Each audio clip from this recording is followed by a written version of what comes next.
ঘটনাটি যিনি পাঠিয়েছেন তার নাম জাহিদুল ইসলাম। ওনার বাড়ি নারায়ণগঞ্জ জেলার সোনারগাঁও উপজেলার নাজিরপুর গ্রামে।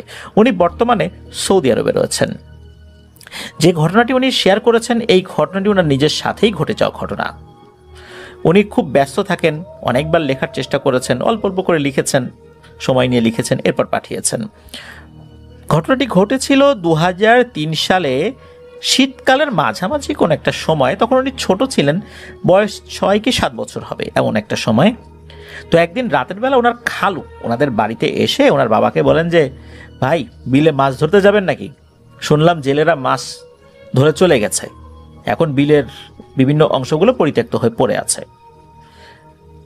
এখানে একটা ব্যাপার কি প্রিয় লিসেনার, সেটা হচ্ছে যে বিলের বিভিন্ন জায়গায় জেলেরা ইজারা নেয়। এরপর তারা যখন মাছ ধরে চলে যায় তখন গ্রামের বিভিন্ন লোকজন সেখানে মাছ ধরতে যায়। কারণ হচ্ছে যে বিলের ওই জায়গাগুলোতে তারা মাছ চাষ করেন, স্বাভাবিকভাবেই তো সকলের জন্য সেইখানে মাছ ধরা উন্মুক্ত না। কিন্তু তারা যখন মাছ ধরে চলে যান এরপর লোকজন সেখানে যায়। এই জন্যই মূলত খালু এই জাহিদুল ইসলাম ভাইয়ের বাবাকে এসে মাছ ধরার প্রস্তাবটা দেন। তখন তার বাবা চিন্তা করেন, গেলে তো মন্দ হয় না, অনেকদিন ধরেই তো মাছ ধরতে যাওয়া হয় না। তখন খালু বলেন যে, ঠিক আছে যাবেন যেহেতু, তাহলে ভোরবেলা আমি আর আপনি জাল নিয়ে রওনা হব, কি বলেন? তখন জাহিদ ভাইয়ের বাবা বলেন, আচ্ছা ঠিক আছে, সময় মতো আমার বাড়িতে চলে আসেন, যাব। এদিকে বাবা এবং খালুর কথা শুনে এই জাহিদুল ইসলাম ভাই উনি বলে ওঠেন যে আমিও যাব মাছ ধরতে। তখন ওনার খালু এবং বাবা বলছে, আরে বেটা তুই ওখানে গিয়ে কি করবি? তখন এই জাহিদ ভাই বলছেন যে, কেন, আপনারা মাছ ধরবেন আর আমি পাতিল ধরে রাখবো? তো জাহিদ ভাইয়ের কথা শুনে খালু জাহিদ ভাইয়ের বাবাকে বলেন যে, আচ্ছা ভাই নিয়ে চলেন না, বাচ্চা মানুষ, ওরও তো শখ করছে, ও শিখুক কীভাবে মাছ ধরতে হয়। তখন কথা হলো যে ভোরবেলা এসে খালু সবাইকে ডাক দেবেন, এরপরে খালু চলে গেলেন। তো ওই রাত্রে ওনারা খাওয়া দাওয়া করে ঘুমিয়ে পড়েছেন। এদিকে এই যে জাহিদ ভাই, তার আবার মাছ ধরা দেখতে খুব ভালো লাগতো। এই কারণেই মূলত উনি চান্স মিস করতে চান নাই। মনে মনে তো খুব খুশি, সকাল হলেই মাছ ধরতে যাবেন। তো যাই হোক, ওনার ঘুম ভাঙে, ওনার বাবা ডাক দিয়েছেন যে, কিরে যাবি না, ওঠ ওঠ ওঠ। তো বাবার ডাক শুনে তো লাফ দিয়ে উঠে পড়েছেন, ঘর থেকে মোটামুটি প্রস্তুতি নিয়ে বাইরে বের হবেন। প্রচণ্ড শীত হওয়ার জন্য শীতের জামাটা পরে নিলেন আর বড় একটা পাতিল নিলেন। ওনাদের এলাকায় এটাকে পাতিলা বলে আর কি, আমরা পাতিল বলি। তো পাতিল নিয়ে রওনা দিয়েছেন। ওদিকে খালুও চলে আসছেন, তিনজন একসাথে বিলের উদ্দেশ্যে রওনা হয়েছেন। তো খালু একটা হারিকেন সাথে করে নিয়ে আসছেন। বাইরে তাকিয়ে দেখা যায় যে তখনও বেশ অন্ধকার আর কুয়াশাও পড়েছে বেশ। এদিকে জাহিদ ভাইয়ের বাবা বলছেন যে, ভাই এত ভোরে চলে আসলেন, এখনো তো আলোই ফুটলো না। তখন আবার খালু বলছেন যে, আরে তাড়াতাড়ি না গেলে বাকিরা আমাদের আগে ওখানে চলে যাবে, তখন তো মাছ পাওয়া যাবে না। আর মাছ তো মূলত যারা চাষ করছিল তো ধরেই নিয়ে গেছে। আর পুঁটি, ট্যাংরা বা এই টাইপের মাছ যা আছে সেগুলো সকলের জন্য উন্মুক্ত, কিন্তু আমাদের আগে যদি সব লোক চলে যায় তাহলে আমরা কি মাছ পাবো? এই জন্যই তো একটু তাড়াতাড়ি যাওয়া। আর সবাই এরকম তাড়াতাড়ি করেই যায়, গিয়ে দেখো ওখানে আমাদের মতো এই চিন্তা করে আরো বহু লোক আসছে। তো এই ধরনের কথা বলতে বলতে ওনারা হাঁটতে লাগলেন। ঘন কুয়াশার জন্য সামনে অবশ্য তেমন কিছু দেখা যাচ্ছিল না। আর যেহেতু ওই রাস্তাঘাট বিল সবই ওনাদের পরিচিত, তাই হাঁটতেও কোনো অসুবিধা হচ্ছিল না। দিনের বেলা এই জাহিদুল ইসলাম ভাইদের বাড়ি থেকে ওই বিলটা খুব ভালোভাবেই দেখা যেত। তো বিলের একটু বর্ণনা বোঝার সুবিধার্থে দেওয়া দরকার। বিলের মাঝখানে একটা বড় গভীর জায়গা রয়েছে, এটাকে সবাই বড় পুকুর বলে। আর ছোট্ট আরো দুটো পুকুর রয়েছে। তো ছোট দুই পুকুরের মাঝখানে মাটি দিয়ে উঁচু করে একটা ভিটা বানানো হয়েছে। আর সেখানে সারিবদ্ধভাবে অনেকগুলো তাল গাছ আর খেজুর গাছ লাগানো ছিল। আর ভিটার মাঝখানে ছোট ছোট অনেকগুলো কবর ছিল। অনেকে বলতো যে মাছ ধরতে গিয়ে বিলের মধ্যে নাকি বিভিন্ন সময় বড় বড় সাপ ধরা পড়তো, এগুলো মেরেও ফেলতো। এগুলো নাকি সেই সাপেরই কবর, উঁচু উঁচু যেই ছোট ছোট জায়গাগুলো রয়েছে ওই ভিটার। তো অনেকে বলতো এগুলো নাকি জিনদের কবর। বিভিন্নভাবে বিভিন্ন কথা প্রচলিত ছিল আর কি। আর বড় পুকুরের পশ্চিম দিকে একটা বড় মোটা গাব গাছ ছিল। আর এই বিলটার নাম হলো হিতারমার বিল। তো ওনারা 5 মিনিট হাঁটার পর ওই হিতারমার বিলে চলে আসেন। পুকুরগুলোতে জেলেরা জাল দিয়ে মাছ ধরে নিয়ে যাওয়াতে এখন সবার জন্য উন্মুক্ত হয়ে গেছে মাছ ধরা। এদিকে জাহিদ ভাই, তারপর ওনার বাবা এবং খালু ওই বড় পুকুরের সামনে এসে একটা নৌকাতে উঠেছেন। ওখানে কিন্তু ওনাদের একটা ছোট নৌকাও ছিল, মূলত ওখানে 2টো নৌকা ছিল। আর নৌকাগুলো মূলত জেলেরাও ব্যবহার করতো, ওনারাও ব্যবহার করতেন। তো ওনারা একটা নৌকাতে উঠে পড়েছেন আর কি। জাহিদ ভাই কি করেছেন, ওই নৌকার মাঝখানে বসেছেন পাতিল হাতে নিয়ে। তো ওনার বাবা নৌকা বাইছে আর ওনার খালু জাল পানিতে ফেলছে। তখন বিলের মধ্যে ওনারা 3 জন ছাড়া আর কেউ ছিল না।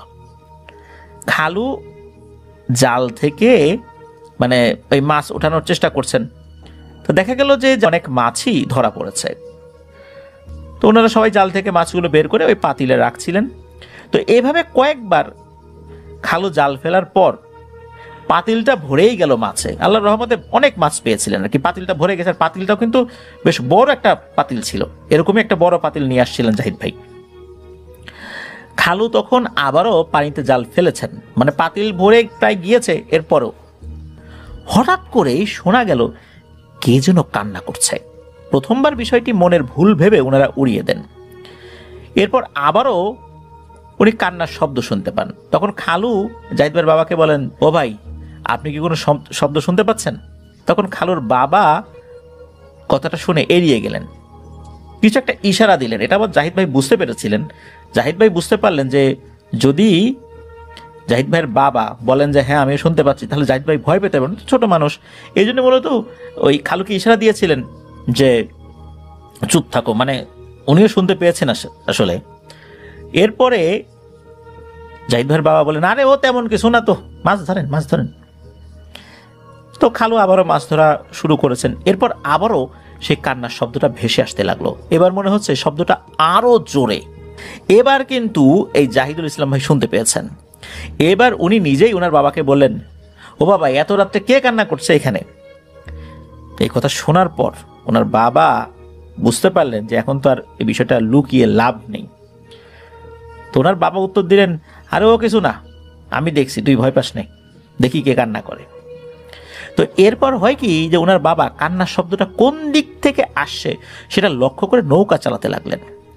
ঘন কুয়াশার জন্য ভালো করে দূরের জিনিসগুলো বোঝা যাচ্ছিল না, তবে অনুমান করতে পারলেন যে শব্দটা সেই গাব গাছের ওই দিকটা থেকেই আসছে। তো ওনার বাবা নৌকাটা নিয়ে এদিকে এগোতে লাগলেন। খানিকটা সামনে যেতেই হারিকেনের আবছা আলোয় ওনারা দেখতে পান যে গাব গাছের নিচে লাল টাইপের শাড়ি পরা একজন মহিলার মতো দেখতে ঘোমটা দিয়ে বসে বসে কান্না করছে। চেহারা দেখা যাচ্ছে না। তো খালু বেশ সাহসী মানুষ ছিলেন, তিনি ওই মহিলাকে বললেন, এই কে আপনি, আর এত রাত্রেবেলা এখানে বসে কান্না করতেছেন কেন? খালুর কথা শুনে ওই মহিলাটির কান্না বন্ধ হয়ে গেল। একটু পর ওই মহিলা কি করলো, এক লাফ দিয়ে উঠে দাঁড়ালো। সাধারণত বসা থেকে উঠে দাঁড়ানোর একটা স্টাইল আছে, মানুষ যেটা ফলো করে, বিশেষ একটা পদ্ধতিতেই মানুষ বসা থেকে উঠে দাঁড়ায়। কিন্তু মনে হচ্ছে এই মহিলাটা সাঁ করে উঠে দাঁড়ালো। এরপর মহিলা তার মাথার উপরে থাকা ঘোমটাটি সরিয়ে নিল। ঘোমটা সরানোর পর ওনারা যেটা দেখতে পেলেন তা দেখে ওনাদের কারো কোনো হুঁশই ছিল না, এমন একটা অবস্থা। ওনারা দেখতে পেলেন যাকে ওনারা মহিলা মনে করেছেন তার চেহারাটা অনেকটাই শেয়ালের মতো। চোখ বলতে মনে হচ্ছে কিছুই নাই, চোখের বদলে সেখানে মনে হচ্ছে লাল আগুনের লাভা। হাত পা কালো পশমে ঢাকা। ওনাদের দিকে তাকিয়ে জোরে জোরে হাসতে লাগলো। এরপর বলল, আমার এখানে এসে আমাকে না বলেই মাছ ধরছিস, ভালো কথা, আমাকে কয়েকটা মাছ দিয়েছা। আমাকে মাছ না দিয়ে কোথায় যাবি? খুব ক্ষুধা পেয়েছে, আমাকে কয়েকটা মাছ দিয়েছা। ওনারা সবাই সেদিকে শুধু হা করে তাকিয়ে আছেন, কেউ কোনো নড়াচড়া করতে পারছেন না। এইবার ওই মহিলা রূপী জন্তুটা ওনাদের দিকে অগ্রসর হতে লাগলো। তো ওনারা চিন্তা করেছিলেন যে এই জিনিসটা অগ্রসর হয়ে কতটুকু আসবে, ওই পানি পর্যন্তই আসবে, এরপর তো আসতে পারবে না। কিন্তু না, ওনাদেরকে অবাক করে দিয়ে দেখা গেল ওই মহিলা রূপী জন্তুটি পানির উপরে অনায়াসে হেঁটে হেঁটে ওনাদের নৌকার দিকে আসছে। এমন দৃশ্য দেখে জাহিদুল ইসলাম ভাইয়ের তো অজ্ঞান হওয়ার উপক্রম। হঠাৎ করে খালু জাহিদ ভাইয়ের বাবাকে চিৎকার দিয়ে বলে ওঠেন যে ভাই বাঁচতে চলে তাড়াতাড়ি নৌকা পাড়ে ভিড়ান, দৌড়াতে হবে, পানির মধ্যে এই নৌকা বাইয়ে আমরা কিন্তু আগাতে পারবো না। তখন এই জাহিদুল ইসলাম ভাইয়ের বাবারও যেন হুশ ফেরত আসলো। তিনি সময় নষ্ট না করে ওই লগি দিয়ে তাড়াতাড়ি পাড়ের দিকে নৌকাটাকে নিয়ে যেতে লাগলেন। এদিকে জাহিদুল ইসলাম ভাই তখনও কিন্তু ওই জন্তুটার দিকেই তাকিয়ান। উনি দেখেন যে ওই জিনিসটা হেঁটে হেঁটে নৌকার দিকে এগিয়ে আসছে। এদিকে ওনার বাবা তো অনেক জোরে জোরে লগি টেনে পাড়ে আনলেন নৌকাটাকে। পাড়ে আসা মাত্রই খালু এই জাহিদুল ইসলাম ভাইয়ের কাছ থেকে ওই পাতিলটা হাতে নিলেন, আর জাহিদুল ইসলামের বাবা জাহিদুল ইসলাম ভাইকে কোলে তুলে নিয়ে দৌড়াতে লাগলেন। পিছনে তখন ওই জন্তুটি ওনাদের দিকে এগিয়ে আসছে, সেটা কিন্তু দেখা যাচ্ছিল। জাহিদুল ইসলাম ভাইকে যখন কোলে নিয়েছেন, তো কোলে নিয়েছেন এমনভাবে যে জাহিদুল ইসলাম ভাইয়ের বুক এবং তার বাবার বুক একসাথে, বুকের সাথে জড়িয়ে ধরে উনি দৌড়াচ্ছেন। মাথাটা তো পেছন দিকে, পেছনে কি হচ্ছে এটা তো জাহিদুল ইসলাম ভাই দেখতে পাচ্ছেন, কিন্তু তার বাবার চেহারা তো সামনের দিকে। উনি দেখতে পাচ্ছেন যে ওই জিনিসটা এগিয়ে আসছে। হঠাৎ করে দমকা হাওয়া বইতে শুরু করলো, অথচ কোনো হাওয়াই কিন্তু আশেপাশে ছিল না। শীতকালে এমনিতেও কিন্তু বাতাস কম বয়। এদিকে খালু এই পাতিল পূর্ণ, আসলে পাতিলটা তো পূর্ণ ছিল মাছে, যার কারণে পাতিলটা কিন্তু অনেক ভারী ছিল। আর পাতিলটা মাছে পূর্ণ হওয়ার কারণে ভালোভাবে দৌড়াতে পারছিলেন না।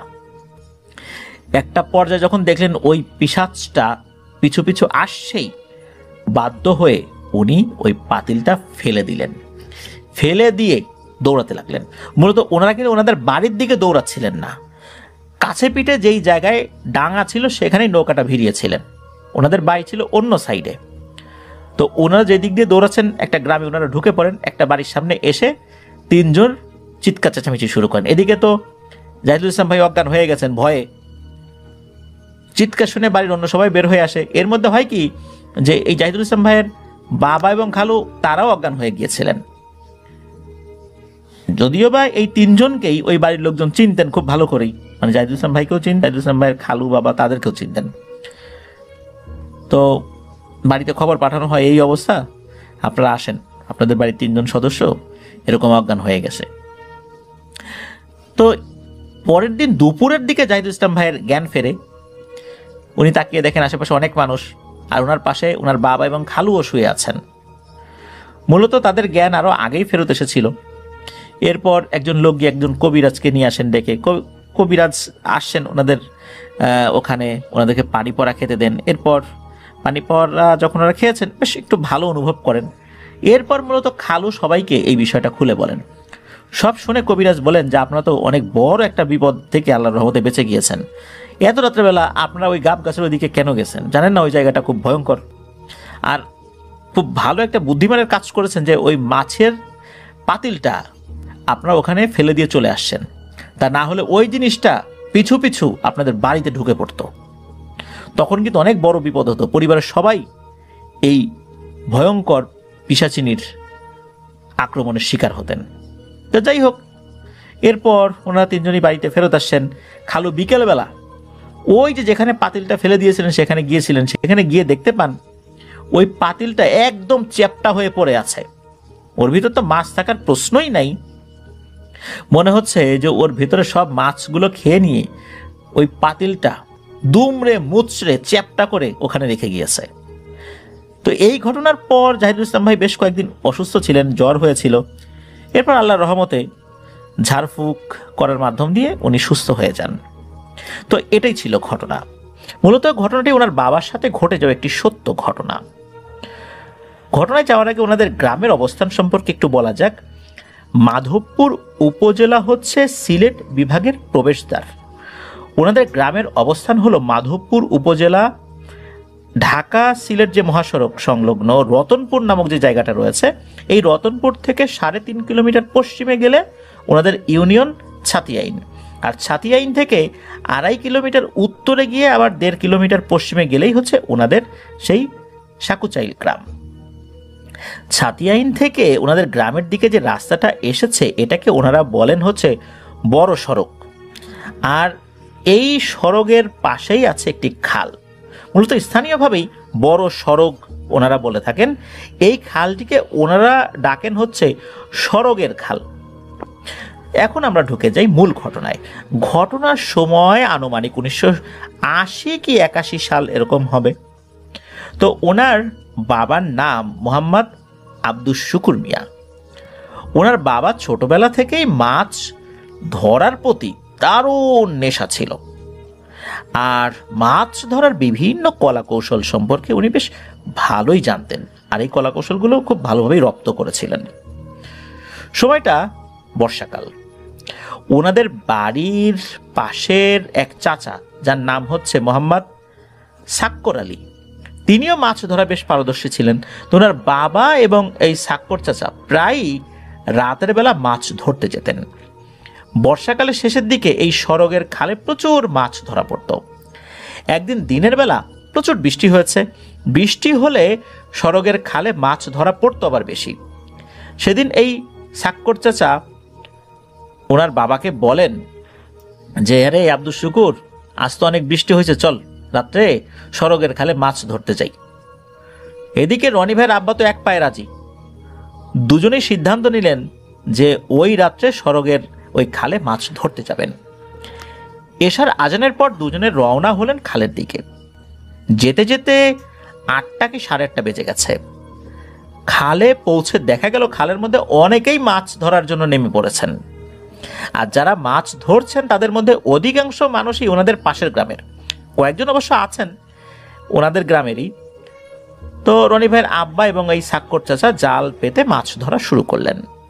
প্রথম অবস্থায় তেমন মাছ ওঠেনি, এই ছোট ছোট কিছু মাছ পাওয়া গেছে আর কি, বড় মাছ পান নাই আর কি। তখন ওনাদের গ্রামের যে লোকগুলো ছিল তারা অনেক আগেই এসেছিলেন মাছ ধরতে, মানে ওনাদের অনেক আগে আসছিলেন। তারা মাছ ধরতে ধরতে তারা ক্লান্ত হয়ে গেছেন, অনেক মাছ ধরেও ফেলেছেন। এই জন্য ওনারা আবার বাড়িতে চলে যাওয়ার জন্য রওনা দেওয়া শুরু করেছেন। রাত তখন বেজে গেছে আনুমানিক 11:30 মতো। ওই সাক্কর চাচা ওনার আবার বিড়ি খাওয়ার মারাত্মক বদভ্যাস ছিল। বিড়ির নেশা উঠলে ওনার কোনো কিছুই মনে থাকতো না।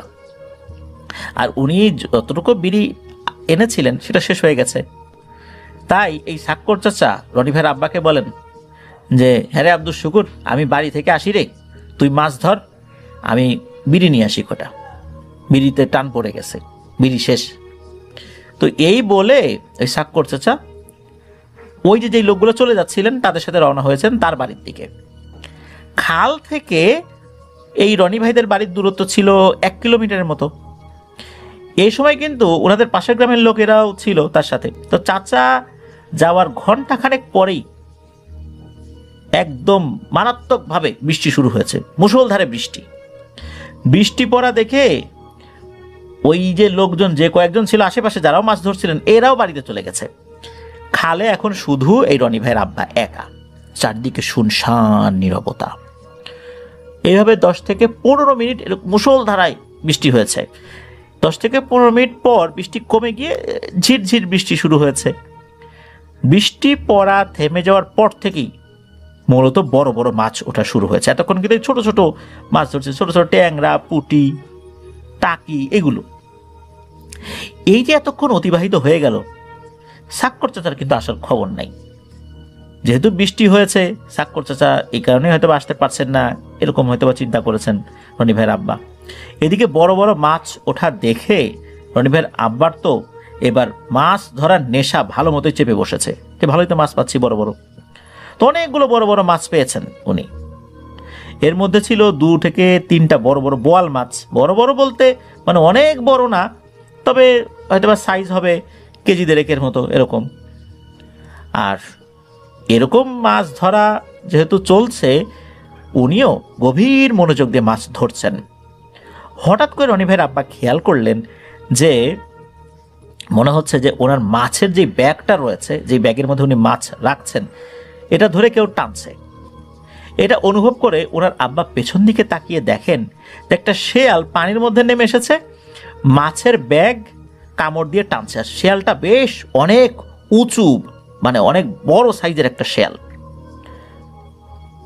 রনি ভাইয়ের আব্বা ভেবেছেন রাতের বেলা শেয়াল তো থাকতেই পারে, তো ওনার কাছাকাছি থাকা একটা লাঠি ছিল। ওনারা কি করতেন, ওই লাঠি অনেক সময় সাথে রাখতেন, সামনে কতটুকু পানি এটা বোঝার জন্য ওই সামনে কাদার মধ্যে গেড়ে রাখতেন, আবার এগিয়ে যাওয়ার পর লাঠিটা নিয়ে আবার একটু সামনে গিয়ে গেড়ে রাখতেন, মানে বোঝা যেত যে ওখানে পানি কতটুকু, এরকম কারণে লাঠিগুলো অনেক সময় সাথে রাখতেন। তো উনি ওই লাঠিটা উঠিয়ে ওই শেয়ালকে ধাওয়া করেছেন। শেয়ালও পানির মধ্যে ঝাঁপিয়ে ঝাঁপিয়ে অন্যদিকে চলে গেছে, যেদিকে কম পানি ওদিকে চলে গেছে। উনি আবার মাছ ধরায় মনোযোগ দিয়েছেন। কিছুক্ষণ পর পেছন থেকে আবার শব্দ আসে। এবারও রনি ভাইয়ের আব্বা যখন পেছন দিকে তাকিয়েছেন তখন দেখতে পান একটা নয়, দুটা শেয়াল একসাথে ওই মাছের ব্যাগ কামড় দিয়ে টানা হেঁচড়া করছে। এবারও একই পদ্ধতিতে শেয়ালগুলোকে উনি তাড়ানোর চেষ্টা করেন, একই রকম ভাবে শেয়ালগুলো চলেও যায়। কিছুক্ষণ পর আবার পেছন থেকে শব্দ আসছে, এবার টানা হেঁচড়া না, গড়গড় গড়গড় শব্দ হচ্ছে। রনি ভাইয়ের আব্বা পেছন দিকে তাকিয়েছেন, দেখতে পান এবার আর 2-3টা না, কমপক্ষে 15টি শেয়াল আস্তে আস্তে তার দিকে ঘিরে ধরছে, ওনাকে চতুর্দিক থেকে ঘিরে ফেলছে। আর এক একটা শেয়াল অনেক বড় সাইজ, মানে পানির মধ্যে নেমে এসেছে, বোঝাই যাচ্ছে যে এগুলো অনেক বড় সাইজ। যেখানে ওনার প্রায় হাঁটু পর্যন্ত পানি, সেখানে একটা শেয়াল যদি নেমে পড়ে তার শরীরের কতটুকু অংশই বা ভেসে থাকতে পারে, কিন্তু মনে হচ্ছে ওই শেয়ালের হাঁটু পর্যন্ত পানিও হচ্ছে না। তাহলে শেয়ালগুলো কত বড় ছিল। আর ওদের চোখ থেকে মনে হচ্ছে আগুন ঝরে পড়ছে, এতটা জলজল করছে চোখগুলো। এতক্ষণ পর্যন্ত রনি ভাইয়ের আব্বা খালের মধ্যে একাই ছিলেন। ওনার আব্বার মনের মধ্যে তখনও কিন্তু ভয় ডর কাজ করেনি, কিন্তু এবার এতগুলো শেয়াল চারদিক থেকে ঘিরে ধরেছে আর এগুলোর সাইজ এত বড়, এগুলো দেখে উনি ভয় পেয়েছেন। তখন উনি বুঝতে পারেন উনি মারাত্মক একটা বিপদের মধ্যে পড়েছেন। আশেপাশে 1 থেকে 1.5 কিলোমিটারের মধ্যে এখন মানুষের কোনো অস্তিত্বই পাওয়া যাবে না। খালের মধ্যে এই ভয়ঙ্কর শেয়ালগুলোর মোকাবেলায় উনি একা একজন মানুষ। এমত অবস্থায় এই ভয়ঙ্কর শেয়ালগুলো আস্তে আস্তে রনি ভাইয়ের আব্বার দিকে এগিয়ে আসছে। এদিকে ওনার মুখে যা দোয়া দরুদ আসছে তাই পড়ছে, এলোমেলো হয়ে যাচ্ছে ভয়ে। একটা পর্যায়ে বোঝা যাচ্ছিল যে ওরা একসাথে তার উপর আক্রমণ করবে। তখন রনি ভাইয়ের আব্বা চোখ বন্ধ করে জোরে জোরে আল্লাহর নাম নেওয়া শুরু করেন। হঠাৎ করে উনি ফিল করেন চারদিকে শুনশান নীরবতা। উনি চোখ খুলে তাকিয়ে দেখেন আশেপাশে কেউ নেই। শীতল আবহাওয়ায় রনি ভাইয়ের আব্বার সারা শরীর দিয়ে ঘাম বেয়ে মাটিতে পড়ছে। শীতল আবহাওয়ায়ও কিন্তু উনি এভাবেই ঘেমে যাচ্ছেন। হঠাৎ করে রনি ভাইয়ের আব্বা শুনতে পান যে ওই বড় সড়কের উপর দিয়ে একটা ঘোড়া যেভাবে ডাকে এভাবে শব্দ করতে করতে রনি ভাইয়ের আব্বার দিকেই এগিয়ে আসছেন। এটা দেখে তো ওনার আব্বার আরো নাজেহাল অবস্থা। একটু আগে ছিল শেয়াল, এখন আবার ঘোড়া। এই এলাকায় ঘোড়া আসবে কোত্থেকে, তাও আবার এরকম একটা ঘোড়া। ঠিক এই সময় ওনার আব্বার মনে পড়ে যায় দাদার বলা একটি কথা। রনি ভাইয়ের দাদা ছিলেন একজন পরহেজগার মানুষ। তিনি প্রতিনিয়ত আল্লাহর ইবাদত করতেন। আর রনি ভাইয়ের আব্বার মাছ ধরার প্রতি এত আগ্রহ দেখে ওনার দাদা রনি ভাইয়ের আব্বাকে একদিন ডেকে বলেছিলেন, আরে আব্দুল শুকুর, তুই যদি রাত বিরাতে মাছ ধরতে গিয়ে কোনো বিপদ আপদের সম্মুখীন হোস, বিশেষ করে জিন রিলেটেড কোনো সমস্যার সম্মুখীন হোস, তাহলে আমি একটি আমল বলে দিচ্ছি, সেটা করবি, ইনশাল্লাহ তোর কোনো ক্ষতি হবে না। আমলটা হলো, তুই যেই জাল দিয়ে মাছ ধরবি বা যেই জিনিসটা দিয়ে মাছ ধরবি সেটার 4 কোণায় 4 কুল, অর্থাৎ সূরা কাফিরুন, সূরা ইখলাস, সূরা ফালাক, সূরা নাস, এই 4 কুল পরে ফু দিবি, ইনশাল্লাহ কেউ তোর কোনো ক্ষতি করতে পারবে না। তো রনি ভাইয়ের আব্বা যে জাল দিয়ে মাছ ধরেন সেই জালকে ওনারা চিটকি বা ঝিটকি জাল এরকম বলেন আর কি। বিভিন্ন এলাকায় বিভিন্ন নামে পরিচিত এই জাল। তো অনেকে আবার এই জালকে খরা জাল বলে থাকে। যখন এই বিষয়টা মনে পড়ে যায় তখন রনি ভাইয়ের আব্বা আর বিলম্ব না করে ওই আমলটা করে জালের 4 কোণায় 4টা ফু দিয়ে জালটাকে উল্টিয়ে কাঁধে নিয়ে নেন। চিন্তা করলেন যে এখন বাড়ি চলে যাবেন, এখন আর এখানে থাকবেন না। এরপরই মনে হচ্ছে শুরু হয়ে গেল ঝড় তুফান। রাস্তার গাছগুলো মনে হচ্ছে ভেঙে চুরে ওনার গায়ের উপর পড়ে যাবে। এদিকে উনি তো ওই মাছের ব্যাগটা জালের সাথে বেঁধে নিয়ে শরীরে সবটুকু শক্তি দিয়ে ছুটলেন বাড়ির দিকে। খাল থেকে উঠে বড় সড়ক পার হয়ে ছুটলেন ওনাদের গ্রামের দিকে। তো ওনার আব্বার কাছে মনে হচ্ছিল পেছন থেকে যেন রাস্তার পাশে থাকা গাছগুলো ভেঙে ওনার গায়ের উপর পড়বে, এমন একটা অবস্থা। ওনার আব্বা তো জাল কাঁধে নিয়ে দৌড়ানোই শুরু করেছেন। এর মধ্যে শুরু হলো আর একটা সমস্যা, সেটা হলো চারদিক দিয়ে মনে হলো বিভিন্ন ধরনের ভয়ঙ্কর জন্তুর আওয়াজ আসছে, অথচ এই ধরনের জন্তু আশেপাশে কিন্তু থাকে না। আর মনে হচ্ছে যে কোনো সময় এই জন্তুগুলো বের হয়ে ওনার উপর আক্রমণ করবে। কিন্তু ওনার আব্বা আল্লাহর রহমতে মনের সাহস ধরে রেখে এগিয়ে যাচ্ছেন। হঠাৎ করে রনি ভাইয়ের আব্বার জাল ধরে হ্যাচকা টান দিল মনে হলো কেউ। আর হ্যাচকা টান দেওয়ার পর ওনার আব্বা জাল সহ মাটিতে পড়ে গেলেন। ওনার আব্বা তো মাটিতে পড়ে গেলেন, এতে করে ওনার আব্বার শরীরে ব্যথা পেয়েছেন। মনে হচ্ছে শরীরটা এবার অবশ হয়ে যাচ্ছে, নড়ার মতো শক্তি ওনার শরীরে আর নাই। এমন অবস্থায় ওনার আব্বা শুনতে পান পাশ থেকে কেউ একজন বলছে, আব্দুস শুকুর, ভয় নাই, আমি ওদেরকে দেখে নিচ্ছি, তুই আল্লাহর নাম নিয়ে বাড়িতে চলে যা। তখন রনি ভাইয়ের আব্বা তাকিয়ে দেখেন যে জুব্বা পরিহিত, মাথায় পাগড়ি পরা একজন লোক দাঁড়িয়ে আছেন। চেহারাটা অতটা ভালো বোঝা যাচ্ছে না, তবে অবয়বটা স্পষ্ট। ওই অবয়বটাই ইশারা দিয়ে আর কথা বলে জানাচ্ছে যে বাড়িতে চলে যা, কোনো সমস্যা নাই, বাড়িতে যা, আমি দেখে নিচ্ছি এদেরকে। একথা শোনার পর রনি ভাইয়ের আব্বা মনের মধ্যে সাহস ফেরত পান। ওনার আব্বা দাঁড়িয়ে আবারও ছুটলেন বাড়ির দিকে। ওনার আব্বা হঠাৎ করে শুনতে পান মনে হচ্ছে পেছনে দুটো শক্তি যেন ভয়ঙ্কর সমস্ত রূপ নিয়ে লড়াই করছে। ওনার আব্বা জাল কাঁধে নিয়ে ছুটতে ছুটতে ওনাদের গ্রামের সামনে থাকা খেলার মাঠে গিয়ে হাল ছেড়ে বসে পড়েন। আর শরীর কাজ করছিল না। তো ওনার আব্বা প্রায় 10 মিনিটের মতো বসেছিলেন ওখানে। এরপর ওনার আব্বা একটু জিরিয়ে নিয়ে পেছন দিকে তাকিয়ে দেখেন সবকিছু নীরব, দক্ষিণা মৃদু বাতাস বইছে। আর ওনার আব্বার থেকে 100 থেকে 150 গজ দূরে দাঁড়িয়ে আছে সেই জুব্বা পরিহিত একটি অবয়ব। আবারও রনি ভাইয়ের আব্বাকে ইশারা দিয়ে বলছে, তোর কোনো ভয় নাই, এরা তোর কোনো ক্ষতি করতে পারবে না ইনশাল্লাহ, তোকে না বলছিলাম বাড়িতে চলে যেতে, যা বাড়িতে যা। আবারও যখন এই ধরনের নির্দেশনা উনি পান, আবারও ওনার মনের মধ্যে সাহস ফেরত পান। আবারও উঠে উনি তাড়াতাড়ি করে জাল এবং মাছের ব্যাগ গুছিয়ে নিয়ে বাড়ির দিকে রওনা হয়েছেন। অল্প কিছুক্ষণের মধ্যে উনি বাড়িতে পৌঁছেও যান। বাড়ির সবাই তো ঘুমিয়ে আছেন। আর রনি ভাইয়ের আব্বা কিন্তু উনি গিয়েই রনি ভাইয়ের দাদাকে ডাক দিয়েছেন। তখনও ওনার দাদা জীবিত ছিলেন। তো দাদা ঘুম থেকে উঠে দরজা খুলে দেখেন যে রনি ভাইয়ের আব্বার এই অবস্থা, শরীর ঘেমে অবস্থা খারাপ, বোঝাই যাচ্ছে যে উনি মারাত্মক কিছু দেখে ভয় পেয়েছেন। তো দাদা বলেন, কিরে তোর এই অবস্থা কেন? তখন রনি ভাইয়ের আব্বা সবকিছু খুলে বলেন যে ওনার সাথে কি কি ঘটেছে। তো সবকিছু শুনে দাদা খুব রাগান্বিত হয়েছিলেন ওই সাক্কর চাচার উপরে, যে সে চলে গিয়ে আসলো না কেন, তোকে এইভাবে একা ফেরত গেল, মানে একা রেখে আবার ফেরত গেল, আবার আসলোও না। গিয়ে দেখা গেল যে ওই রাত্রে সাক্কর চাচা না ডেকিয়ে ঘুমাচ্ছেন। তো দাদার ডাক শুনে সাক্কর চাচা জেগে উঠে দেখে যে এই রনি ভাইয়ের আব্বার এই অবস্থা। তখন দাদা সাক্কর চাচাকে বলেন যে তুমি এই একটা কাজ করলা, এই বিড়ি খাওয়ার জন্য তুমি আসলা বাড়িতে, এতটুকু নেশাও সামলাতে পারো না, আর ওকে এভাবে বিলের মধ্যে একা রেখে চলে আসছো, এটা একটা কাজ করছো, তুমি জানো যে কি হয়েছে? এরপর সব কথা খুলে বলেন। আর দাদা এটাও বলেন যে তুমি কিভাবে পারলে এই আব্দুস শুকুরকে এই রাতের বেলা খালের মধ্যে একা রেখে চলে আসলে, তুমি এটা পারলা, তোমার কোনো বিবেক বোধ নাই।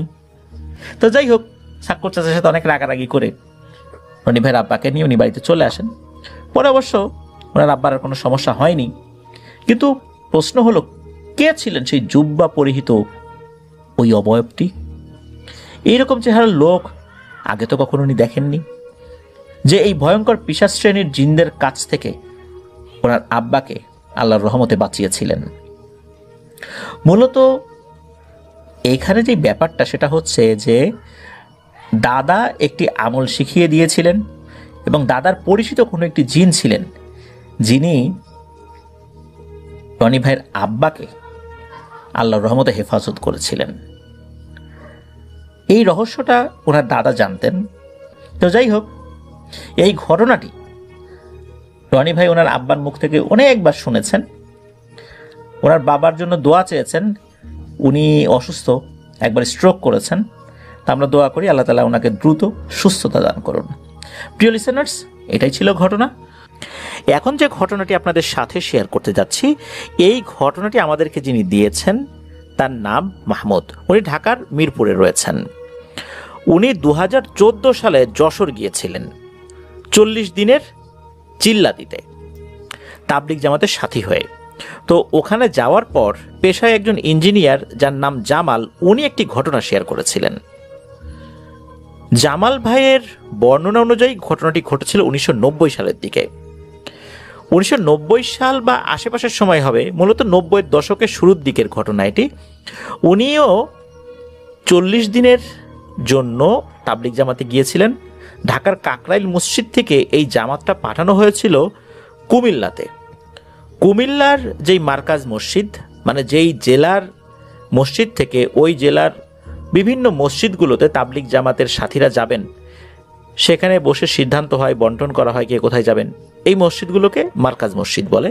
তো কুমিল্লার যে মার্কাজ মসজিদ, সেখান থেকে কুমিল্লারই একটি উপজেলার প্রত্যন্ত এলাকায় পাঠানো হয়। সঙ্গত কারণে সেই উপজেলা এবং গ্রামের নামটি বলতে নিষেধ করেছেন, এই জন্য বলা যাচ্ছে না। তো যেই এলাকায় তাদেরকে পাঠানো হয়েছিল সেটা খুবই একদম প্রত্যন্ত অঞ্চল।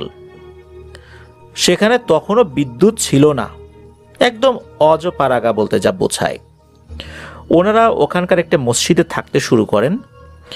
তো 40 দিনের জামাতে যারা যান বা যারা তাবলিগ জামাতের সাথী হয়ে যারা আল্লাহর রাস্তায় বের হন, প্রত্যেকটা মসজিদে ওনারা কিন্তু 3 দিন থাকেন। তো এভাবে ওনারা থাকছেন। একটা সময় ওনারা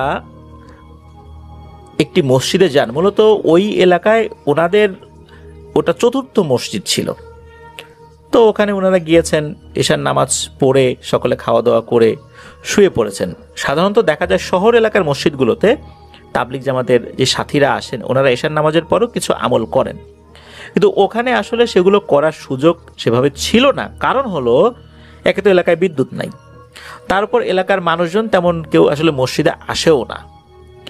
তাই মোমবাতি জ্বালিয়ে দীর্ঘক্ষণ সেখানে বিভিন্ন কাজ করাটা তাদের জন্য বেশ কষ্টকর ব্যাপারই ছিল।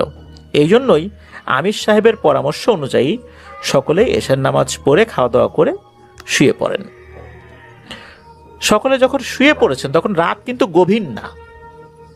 হঠাৎ করে খুব করুণ সুরে কান্নার আওয়াজ পাওয়া যায়। কান্নার শব্দ কিন্তু সবাই শুনতে পাচ্ছিলেন, ওখানে যারা মসজিদে ছিলেন সবাই কিন্তু একে অপরের দিকে তাকাতাকি করছিলেন। তো জামাতের যিনি আমির সাহেব, উনি বিষয়টা বুঝতে পারলেন, কারণ তখনও কিন্তু কেউই ঘুমান নাই, সকলেই জেগেছিলেন। মানে শোয়ার একটু পরেই এই ঘটনা। আমির সাহেব তখন উনি বললেন যে এই মুহূর্তে কেউ বাইরে যাবেন না, সকলে মসজিদের ভেতরেই থাকার চেষ্টা করুন। আর যদি বিশেষ জরুরত, মানে ওয়াশরুমে যাওয়ার জন্য বের হতেই হয়, একসাথে কয়েকজন বের হবেন। আর বাইরে অকারণে কেউ আর সময় নষ্ট করবেন না, কাজ শেষ করে দ্রুত আবার মসজিদে ঢুকে পড়বেন। তো ওই রাত্রে অবশ্য কেউ বাইরে বের হন নাই। সকলেই আমির সাহেবের পরামর্শ অনুযায়ী কাজ করলেন। ফজরের আজান হলো, সবাই নামাজ পড়ে প্রতিদিনের মতো যে আমলগুলো থাকে তাবলিগ জামাতে, সেগুলো ওনারা করতে লাগলেন। দিন কেটে যখন আবার রাত হলো, সেই গত রাতের মতোই এশার সালাত আদায় করে খাওয়া দাওয়া শেষ করে ওনারা সবাই বিছানা বিছিয়ে শুয়ে পড়লেন। তখনও কিন্তু কেউ ঘুমান নাই। হঠাৎ করে আবারও সেই কান্নার আওয়াজ ওনারা শুনতে পেলেন। খুবই মায়াবী করুণ সুরে কান্না, কোনো পুরুষ মানুষের কান্নাই মনে হচ্ছে, কোনো মহিলা মানুষের কান্না না। তো আমির সাহেব আজকেও একই কথা বললেন সবাইকে ঘুমিয়ে পড়ার জন্য। জামাতের সাথীদের মধ্যে কিছুটা হলেও কিন্তু ভয় ঢুকে গেছে। আমির সাহেব সবাইকে অভয় দিয়ে বললেন যে এটা কিছু না। এদিকে সবাই তো চিন্তিত হয়ে গেছে আসলে ব্যাপারটা কি, কান্নার আওয়াজটা কোথা থেকে আসছে, এটা তো স্বাভাবিক কোনো কান্নার আওয়াজ না। আমির সাহেব উনি সকলকে বললেন যে সকাল হলে বিষয়টা আসলে কি এটা এলাকাবাসীর সাথে আমি পরামর্শ করব, তারপর বোঝার চেষ্টা করব। আপাতত সবাই সাবধানে থাকেন, এটাই পরামর্শ। তো পরের দিন সকালবেলা তাবলিগ জামাতের আমির সাহেব উনি এলাকার কিছু মুরব্বীদেরকে ডেকে জিজ্ঞেস করলেন, আচ্ছা আপনাদের এখানে এত রাতে কান্না করে কে, আপনারা কি কোনো কান্নার আওয়াজ শুনতে পান? তো বিভিন্ন মুরব্বীদের কাছে যখন জিজ্ঞেস করা হলো, বিভিন্ন বয়সী লোকদের কাছেও জিজ্ঞেস করেছেন, কিশোর, তরুণ, যুবক, বেশ করে মুরব্বীদের কাছে বেশি জিজ্ঞেস করেছেন। তো এর মধ্যে একজন বয়স্ক ভদ্রলোক এক অদ্ভুত কথা বলেন। সেই ভদ্রলোক বলেন যে আপনারা যে কান্নার আওয়াজটা শুনতে পান ওটা আসলে কোনো মানুষের কান্নার আওয়াজ না। ওই কান্নার শব্দটা মূলত আপনারা যেই মসজিদে এখন আছেন এর কিছু দূরেই, মানে কিছুটা পথ এগিয়ে গেলেই একটা পরিত্যক্ত ভিটা বাড়ি আছে। একসময় ওখানে আরো অনেকগুলো বাড়িঘর ছিল, এখন সেই জায়গাটা জঙ্গলে পরিণত হয়েছে। লোকমুখে শোনা যায় এই এলাকায় যারা থাকতো তারা নাকি 1971 সালে মহান মুক্তিযুদ্ধের সময় পাক হানাদার বাহিনীর হাতে মারা গিয়েছিলেন, আর যারা জীবিত ছিলেন তারাও পরবর্তীতে এখান থেকে চলে যান। এরপর থেকে এই ভিটাগুলো পরিত্যক্তভাবেই পড়ে আছে বহুদিন। একটা সময় এখানে ঘরবাড়ি ছিল, মানুষজন ছিল, আর ওই জায়গায় ছোট্ট একটা মসজিদ রয়েছে। মূলত এই কান্নার শব্দটা ওই মসজিদের ওখান থেকেই আসে, যেটা রাত হলেই শোনা যায়। আমরাও কেউ কেউ সেটা শুনতে পাই, তবে ওদিকটাতে আমরা কেউ যাই না। তাবলিগ জামাতের আমির সাহেব এসব কথা শুনে মসজিদে চলে আসেন। সকালে নাস্তা করে সবাই যখন পরামর্শ শুরু করলেন, যেটাকে মাশওয়ারা বলে, তো আমির সাহেব সবাইকে এই মসজিদ বিষয়ে অবগত করান। তো আমির সাহেব সবাইকে এটাও বলেন যে আমরা আমাদের পরের মসজিদটা ওই জায়গায় যে মসজিদটা আছে ওখানে যেতে চাই, আমি আপনাদের পরামর্শ চাই। আমির সাহেব বললেন যে দেখুন, একটা মসজিদ এভাবে বিরান পড়ে আছে, কতগুলো বছর হয়ে গেল আজান হয় না, নামাজ আদায় হয় না। আমি চাচ্ছিলাম আমরা সবাই যদি ওই মসজিদে গিয়ে 3 দিন থেকে মসজিদটি ব্যবহারযোগ্য করে তুলতে পারি, তাহলে মসজিদটিও আবাদ হবে, মানুষও নিয়মিত নামাজ আদায় করতে আসবে।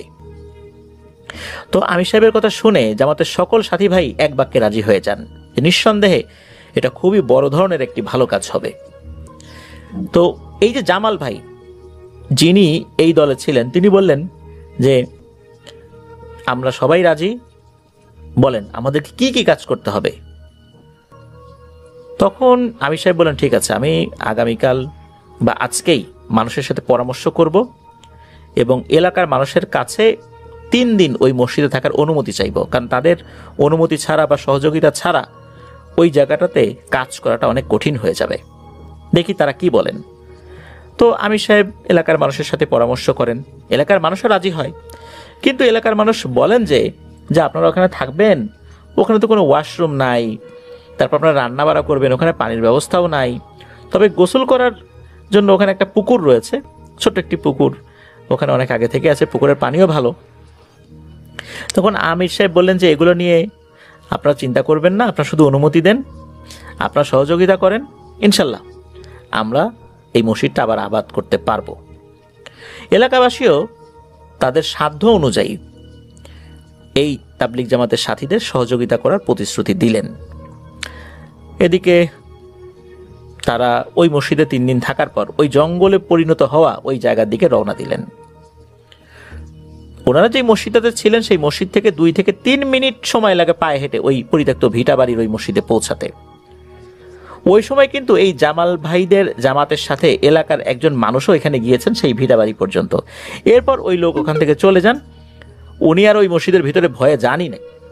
তো জামাল ভাই সহ অন্যান্য সাথী ভাই যখন মসজিদের সামনে এলেন, তখন মসজিদটি দেখে আসলে সকলের চোখে পানি চলে এসেছে। কি মর্মান্তিক দৃশ্য, গাছের শুকনো পাতা পড়ে আছে, মসজিদের দেয়াল বেয়ে কত যে নাম না জানা লতা পাতা বেয়ে ছাদের উপরে চলে গেছে। মসজিদটা কিন্তু পাকা করা ছিল, টিনের ছিল না, বোঝা যায় বহু আগে এই মসজিদটি তৈরি করা হয়েছে। আর মসজিদটি বেশি বড়ও ছিল না, সর্বোচ্চ 30 থেকে 35 জন মানুষ একসাথে নামাজ আদায় করতে পারে সেখানে। তো আমির সাহেব সবাইকে এক জায়গা করে, মানে সবাই যারা ছিলেন আর কি ওই জামাতে, সবাইকে এক জায়গায় করে আল্লাহর কাছে দোয়া করলেন। দোয়া শেষে জামাতের সকল সাথীদের মধ্যে 4 জন করে দল বানিয়ে তাদেরকে বিভিন্ন কাজ দিলেন। তো এক দলকে বললেন যে মসজিদের ভিতরে ঢুকে সবকিছু পরিষ্কার করতে, আবার আরেক জামাতকে বললেন, মানে আরেক দলকে বললেন যে মসজিদের বাইরে যত শুকনো পাতা বা আরও অন্যান্য যেই জিনিসগুলো আছে সেইগুলো পরিষ্কার করতে। দেয়াল বেয়ে অনেক তো লতা পাতা উঠে গেছে আর কি। তো এভাবে কিন্তু এক একটা দল ভাগ হয়ে কাজ করছে, আর এক দল খাবার দাবার আয়োজন করছে। আমির সাহেব তার সাথে আরও কয়েকজন সাথীকে নিয়ে ওয়াশরুমের জন্য একটা জায়গা ফিক্সড করে সেখানে ওয়াশরুম তৈরি করার জন্য গেলেন। তো মসজিদের ভেতরে পরিষ্কার করার জন্য যে দলটা বানানো হয়েছিল সেখানে কিন্তু জামাল ভাইও ছিলেন। তো জামাল ভাই ভিতরে ঢুকেছেন, পরিষ্কার করছেন। অনেক ধুলো ময়লা মিশে রয়েছে বিভিন্ন জায়গায়, আর মাকড়সার জাল তো আছেই, ছোট বড় গাছ হয়ে গেছে, দেয়াল বেয়ে ভিতর দিয়ে উঠে গেছে। তো সবাই যে যার মতো কাজ করছেন। গ্রামবাসীরা ওনাদেরকে বেশ কিছু জিনিস দিয়েছিলেন যাতে করে সেগুলো কাটতে পারেন। এমনিতে তো তাবলিগ জামাতে এরকম দাটা নিয়ে কেউ আসে না, শুধু রান্নাবাড়া করার জন্য যেই ধরনের বটি বা ছুরি দরকার সেগুলো থাকে, আর ওইগুলো কাটার জন্য তো ভারী কোনো জিনিসের দরকার ছিল, দেশীয় অস্ত্র মানে দা এরকম কিছু। তো এই সহযোগিতাগুলো ওনারা করেছিলেন। তো যাই হোক, কাজ করছেন ওনারা। তো এভাবে পরিষ্কার করতে করতে জামাল ভাই হঠাৎ করে দেখতে পেলেন যে মসজিদের যে দরজা রয়েছে ওই দরজার ফাঁকায়, মানে ওই দরজার চিপায় একটা সাপ ঢুকে আছে, ছোট একটা সাপ। তো জামাল ভাই কাউকে কিছু না বলে ওনার হাতে গাছের একটা ডাল ছিল যেটা সদ্য কেটেছেন, ওইটা দিয়ে সজোরে ওই সাপটিকে আঘাত করে বসেন। আঘাত করার সাথে সাথেই সাপটি ওই ফাঁকা জায়গা থেকে বের হয়ে মসজিদের ফ্লোরে পড়ে যায়। জামাল ভাই কি করেছেন, আরও জোরে কয়েকটা আঘাত ওই সাপের গায়ে করে বসেন, সাপটি নিস্তেজ হয়ে পড়ে। জামাল ভাই যখন সাপটিকে আঘাত করছেন তখন কিন্তু জামাতের অন্যান্য সাথীরা, মানে ওনার যেই ছোট্ট জামাতটা ছিল বা দলটা ছিল যারা মসজিদের ভেতরে পরিষ্কার করছেন, তারা কিন্তু এই বিষয়টা লক্ষ্য করেনি। তারা অন্য কাজ করছিল বা কেউ কেউ কোন একটা কাজে বা ময়লা বাইরে বের করার জন্য বাইরে গিয়েছেন। তো সাপটা যখন নিস্তেজ হয়ে পড়ছেন তখন জামাল ভাই লক্ষ্য করেন যে মসজিদের যে জানালার অংশটা রয়েছে সেদিক দিয়ে অনেকগুলো বড় বড় সাপ ঢুকে আসছে এবং সাপগুলো জামাল ভাইয়ের দিকে ধেয়ে আসছে। মসজিদের বাইরে কিন্তু আরও সাথী ভাই রয়েছে, তারা তো তাদের কাজ করছেন আর কি। ওনারা কেউই কিন্তু সাপগুলোকে মসজিদের জানালা দিয়ে ভেতরে ঢুকতে দেখেন নাই। তো এমন অবস্থায় জামাল ভাই আল্লাহু আকবার বলে চিৎকার দিতে দিতে দৌড়ে মসজিদ থেকে বের হয়ে আসেন। তো আমির সাহেব বলেন যে কি হয়েছে,